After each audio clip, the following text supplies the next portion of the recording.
Beef കഴിക്കരുതെന്നും ബിജെപിക്കാർ എന്നോട് പറഞ്ഞിട്ടില്ല. ഞാൻ ഇന്ന് രാവിലെ ഒന്നാം തരം കോഴിയും ഇറച്ചി തിന്നഴിച്ചാൽ വന്നിരിക്കുന്നത്.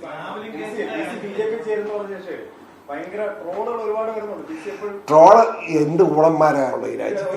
ഈ ഊളന്മാരെ നിയന്ത്രിക്കുന്നത് എന്റെ ജോലിയാണ്. അത് എന്നോട്ടൊന്ന് എന്റെ പൊന്നു സഹോദര, ഞാൻ പറയട്ടോ,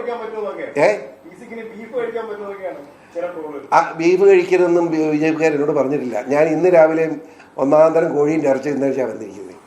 മനസ്സിലായോ? ആ കോഴിയാണ് തിന്നത്, ബീഫും പറ്റില്ലേ. ഞാൻ ഇറച്ചി തിന്നും, മീൻ തിന്നും, എനിക്കിഷ്ടമുള്ളതൊക്കെ തിന്നും. ഇതെല്ലാം ഒന്ന് ഒഴിവാക്കിയാലോ ഒന്ന് ആലോചിച്ചുകൊണ്ടിരിക്കുക. ആരോഗ്യമായ പ്രശ്നങ്ങളൊന്നും നല്ലതാണ്. ഒരു വെയിറ്റേറിനായ ബീവി തിന്നോ? നീ എന്നും പറയണേ.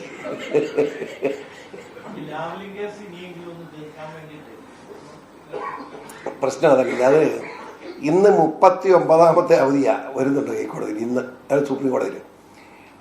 എനിക്ക് അതിൻ്റെ ഡീറ്റെയിൽസ് പറയാൻ അറിയത്തില്ല. ഞാൻ പഠിക്കാത്ത കാര്യം പറയാൻ ഞാനില്ല. ഡീറ്റെയിൽസ് എനിക്കറിയില്ല.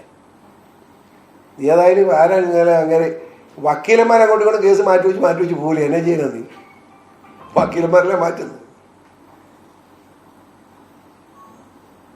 ഒന്നുമില്ലല്ലോ. ഏതാ ഞാൻ അത് പറഞ്ഞാൽ ഞാൻ ചോദിക്കട്ടെ, ഒരു ബഡ്ജറ്റ് നമ്മുടെ വന്നു. ബഡ്ജറ്റിനകത്ത് ആദ്യം മദ്യത്തിന് വില വർദ്ധിപ്പിച്ച് വീണ്ടും കണ്ടായിരുന്നു. അതായത് മദ്യം വിറ്റും ലോട്ടറി കച്ചവടം നടത്തിയും ജീവിക്കുന്ന ഒരു ഗവൺമെൻറ്റാണ് പിണറായി ഗവൺമെൻറ്. ആദ്യം മനസ്സിലാക്കുക. അവരിനി അത് കച്ചവടം ചെയ്തുകൊണ്ടേയിരിക്കും.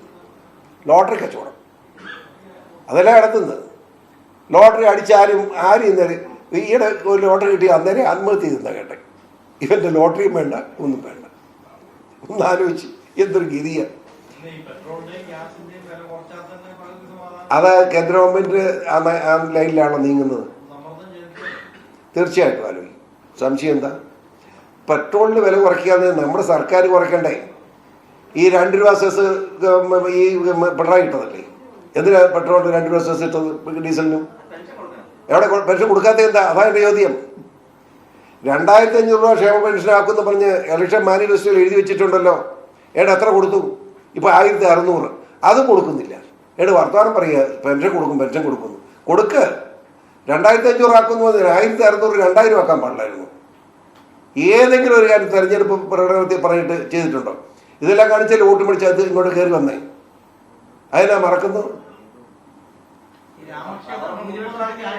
എന്തോ